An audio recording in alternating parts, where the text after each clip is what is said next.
10ª semana de gestação. Parabéns! Parabéns para você e para o seu bebezinho que está ganhando uma promoção essa semana. Ele está sendo promovido de embrião para feto, mas eu vou explicar melhor durante o vídeo. Se você tem a data da última menstruação em 1º de janeiro, a 10ª semana equivale à semana do dia 5 de março ao dia 11 de março. Se você quer saber o que está acontecendo com o teu corpo, quanto que é o ganho de peso médio para a gravidez únicas e gemelares, dicas de alimentação, dicas do que fazer essa semana e tudo o que está acontecendo com seu bebezinho, fica comigo que eu vou te contar.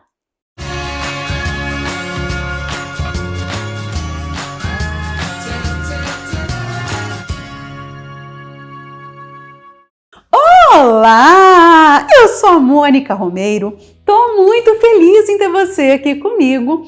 Parabéns! 10ª semana de gestação! Parece que passa rápido, devagar. Qual é a sensação que você tem? Conta aqui pra mim. Além de comemorar que o seu bebezinho está sendo promovido de embrião para feto, você também tem outra comemoração.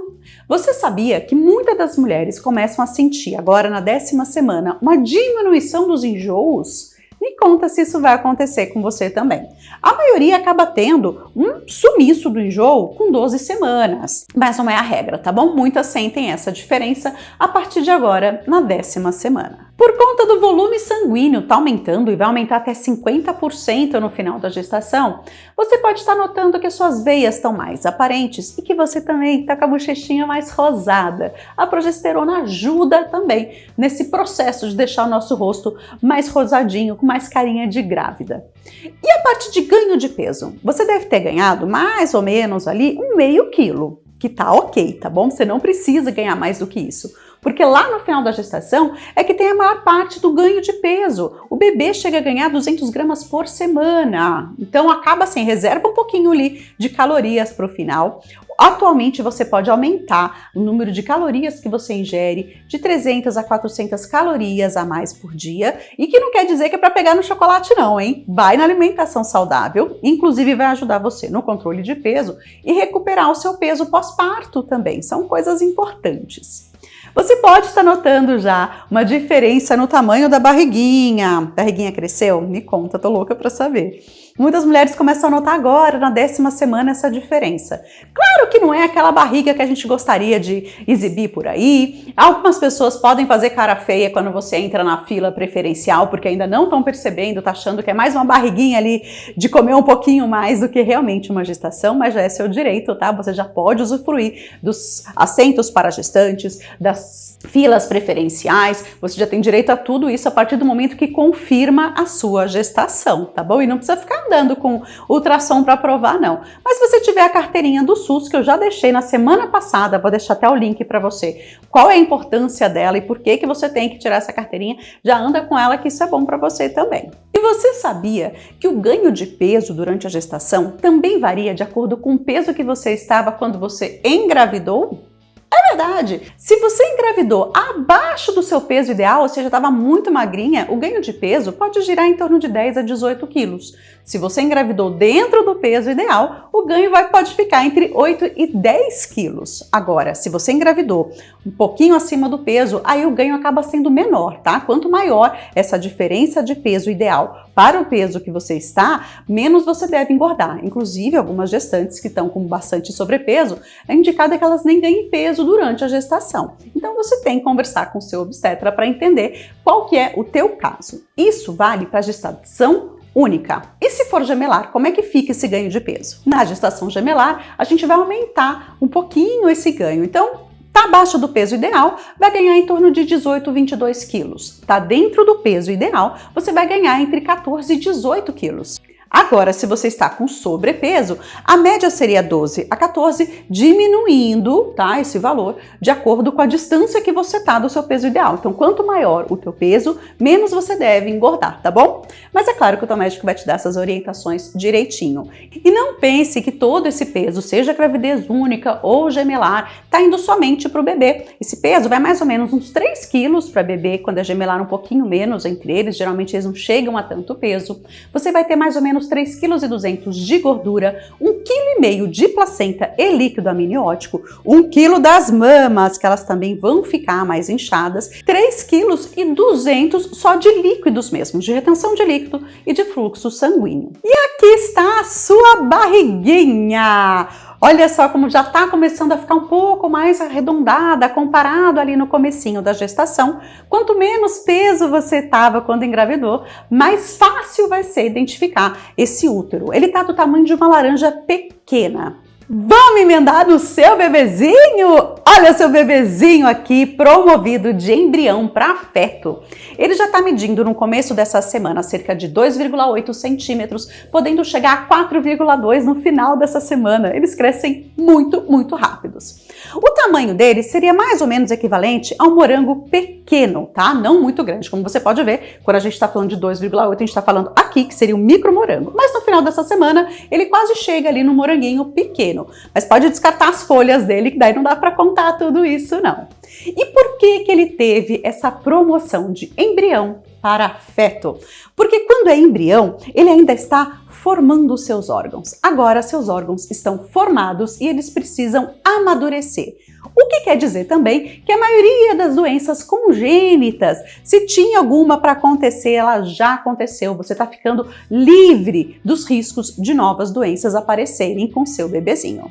E se a sua preocupação são essas doenças, a partir dessa semana você pode fazer um teste da Genomics chamado NACI. Vou deixar ele aqui linkado para você, que além de descobrir o sexo do bebê, você também fica sabendo riscos para doenças congênitas, doenças genéticas, doenças cromossômicas, como por exemplo, síndrome de Down, Patal, entre muitas outras. Eu adoro esse exame da Genomics e ele vai ajudar você também até a tirar aquele medo de ultrassom, porque na hora que for fazer ultrassom, você já vai ter dados muito maiores sobre os riscos para doenças. Mas o tamanho do bebê, essas coisas aí realmente tem que ser ultrassom. O teste NACI não substitui o ultrassom, tá bom? E tá chegando perto da hora do seu morfológico do primeiro trimestre. A partir da semana que vem você já pode realizar. Você precisa realizar esse exame, ele é muito importante. E nele vai ser medido também, além de ver bracinhos, mãozinhas, a feição do bebê que está cada vez mais formada, os seus olhinhos que já estão indo para frente, a sua pálpebra, que agora não é mais transparente, pontinha de nariz, a orelha, tem muita coisa, até dá para ver dedinhos, dá para ver muita coisa nesse ultrassom. Ele é mais demorado, vou deixar um link aqui para você sobre tudo que é procurado. E um exame, por que ele tem que ser feito exatamente nessas semanas? É porque tem um exame realizado nele que se chama translucência nucal. O que vai fazer esse exame? Ele vai medir se existe um acúmulo, olha aqui do lado, vou deixar para você, de líquido na nuca do bebê. Quando existe um acúmulo maior, quer dizer que ele tem um risco mais aumentado para, por exemplo, síndrome de Down. Também vão procurar osso nasal, né, para ver se tem um ossinho, e ele vai mostrar risco para algumas doenças. Se você já realizou o NACI, você já conhece se existe risco para essas doenças ou não, mas, além disso, o ultrassom vai olhar o coraçãozinho, vai olhar o rim, vai olhar ossinhos, vai olhar os membros do bebê, vai olhar rostinho. Ainda não vai ter aquela foto linda que a gente adora do ultrassom 3D ou 4D, mas tem muita novidade. E lembre-se que se você está fazendo todos os exames pelo SUS e não foi solicitado o ultrassom o morfológico do primeiro trimestre, é seu direito. Você pode abrir uma reclamação na ouvidoria do SUS, pode ser online, ou você pode ir até o tribunal ou até um advogado da tua cidade e exigir esse direito. É um direito da gestante, tá bom? Realizar o morfológico do primeiro tri e o do segundo trimestre, que vai acontecer lá perto de 20 semanas, mas acompanhando semana a semana, pode deixar que eu te aviso com antecedência para você já deixar agendado esse exame. E não precisa de preparo, não precisa de jejum, não precisa de nenhum preparo, é só ir lá felizona. E como eu já dei um spoilerzinho sobre o sexo do bebê lá no teste NACI, deixa eu te contar que no ultrassom ainda não dá para ver o sexo do bebê, tá bom? Nem no morfológico agora do primeiro trimestre vai dar para ver. Mas é essa semana que começa a formação do clitóris se você está grávida de uma menina. Porém, se for menino, a produção da testosterona já começou. E o mesmo tecido que faria o clitóris da menina é o que vai formar o pênis do menino. Uma outra informação bem legal é que seu bebê está se movimentando muito aí na tua barriga. As articulações, ó, formadas. Só que ele ainda tem muito espaço, os seus músculos muito fraquinhos, os seus ossos são muito molinhos, então ele ainda não consegue pressionar a parede do útero para que você possa senti-lo se mexer. A maioria das mulheres vão sentir por volta de 20 semanas de gravidez, ainda como uma borboletinha muito suave ali na parede do útero, mas algumas conseguem sentir até antes, mas a maioria vai ser lá por 20, tá? Então tem que segurar um pouquinho a expectativa, mas já saiba, seu bebê está mexendo bastante, tem bastante lugar para ele nadar por aí. Outra informação bem legal é que os seus órgãos estão amadurecendo e eles vão ficar amadurecendo dentro da tua barriga até o nascimento, que vai acontecer por volta de 40 semanas, e aí depois o organismo do bebê sozinho vai cuidar desse amadurecimento. Por enquanto, o teu organismo está ali ajudando. Só que o fígado nosso é qual que faz nosso filtro, né? Ele que vai filtrar a nossa dieta, a nossa alimentação, o que a gente bebe. Por isso que quando a gente tem ressaca, é no fígado que ataca. E o bebezinho, ele não tá comendo ainda. Então o fígado acaba ficando sem ter muito o que fazer por ali. Não, Mônica, ele tem muito o que fazer. Ele está produzindo glóbulos vermelhos até o final da gestação. Então ele está com um papel novo, está desempenhando um novo papel até o nascimento do seu bebezinho. A natureza é incrível. E a última informação sobre o seu bebezinho é que o rim dele já está fazendo a filtragem do sangue, começando a produzir urina. E em breve ele vai começar a deglutir o líquido amniótico. Esse processo ainda não começou, tá bom? Vai começar a deglutir. Então o estômago dele está começando já a produzir aquele líquido digestivo, que mais pra frente ele vai começar a deglutir o líquido amniótico, vai começar a acumular o mecônio, que é aquele primeiro cocôzinho do bebê, que é um cocô parece uma graxa. Calma, mais pra frente a gente vai falar dele. E ele também vai começar a produzir mais urina, que o bebê vai liberar no líquido amniótico. E sim, ele vai ingerir esse xixi, tá bom? É normal. Você fez isso, eu fiz isso, todos os bebês fazem. E calma que não passa infecção nenhuma não, tá bom? Ele tá super protegido. E bora pra dica de alimentação. Eu queria conversar com você sobre adoçantes artificiais. Se você não tem diabetes gestacional, ainda não existe um consenso muito médico sobre o uso ou não de adoçantes. Então, se você não tem diabetes, eu vou falar para você para tentar ao máximo reduzir o açúcar também. O açúcar mesmo, esse que pode ser o mascavo, qualquer um desses outros, porque eles vão te ajudar no ganho de peso e não vão trazer nutricionalmente nada de importante para você. E se você tiver um consumo exagerado de açúcar, você pode também acabar tendo um diabetes. Então dá uma segurada um pouquinho no açúcar, nenhum suco precisa de açúcar, é só a gente começar a acostumar o nosso paladar. Agora, se você tem o diabetes, você vai ter que eliminar de vez o açúcar e aí o uso de adoçantes vai ser o qual que o seu obstetra ou seu endocrinologista indicar para você. A segunda dica é sobre cafeína. Eu sei que não dá para ficar sem um cafezinho para muitas mulheres e algumas meninas estão me perguntando sobre o chá, sobre o tererê, sobre a erva mate, que todos eles têm cafeína. Não todos os chás, tá bom? Mas essas ervas todas possuem cafeína. O que eu vou pedir para você é para reduzir o máximo que você puder o consumo de cafeína. Ele pode dar baixo peso no bebê, ele pode deixar o bebezinho mais agitado, ele não vai trazer muitos benefícios para você. Então, se você vai tomar um café, tente tomar um café descafeinado, aí ok, pode tomar. E se você está querendo tomar, por exemplo, um tererê ou um mate, tenta segurar o máximo que puder e se for tomar, tenta tomar uma xicrinha, muito pouquinho, se controla, porque realmente a erva mate, ela tem bastante, né? A erva do tererê, ou mesmo a do chimarrão, tem bastante cafeína e a gente não tem estudos suficientes para saberem se ela possui outros ativos que podem influenciar no desenvolvimento do seu bebê. Então, a dica é, se controla demais na cafeína e já sabe, longe de álcool e refrigerante também, fuja o quanto puder. Não entram, nenhum desses líquidos entram na nossa conta de consumo de água de 2 litros por dia.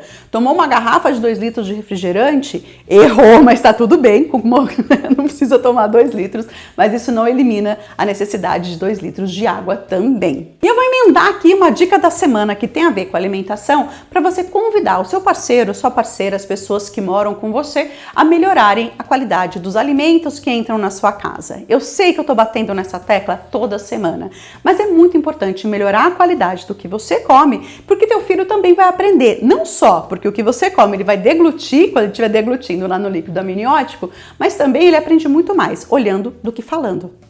Então, se ele vê que você se alimenta de uma forma nutritiva, de uma forma saudável, a tendência dele seguir esses mesmos passos é muito maior.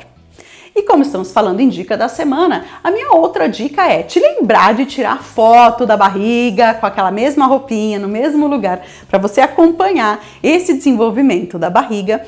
A minha segunda dica é que agora que a sua barriguinha está crescendo, o seu centro de equilíbrio vai começar a mudar. O que quer dizer que isso pode aumentar riscos de quedas. A gente começa a se desequilibrar com mais facilidade.